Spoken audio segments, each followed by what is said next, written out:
most of the people are saying it's B. And of course it's B.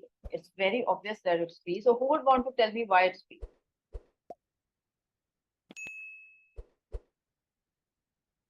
Who would want to tell me?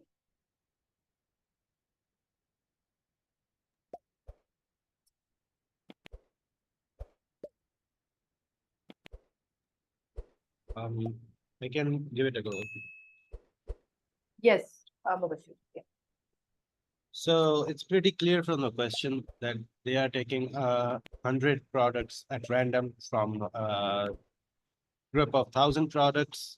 That's just statistical sampling, pretty much straightforward. There isn't Yes. really much. Exactly. It's pretty much straightforward that out of the 1,000 developed products, you are taking a sample of or a portion of 100 products, which is a representative of the quality data or quality expectation for the whole lot or 1,000 products. Statistical sampling. It's not process audit. It's not at all about audit. Audit is something very different. It's not quality assurance. They are not really talking about a process or so, or they are talking about the quality control over here, like checking those 100 products on behalf of 1,000 products. Checking, testing is quality control. It's not quality assurance.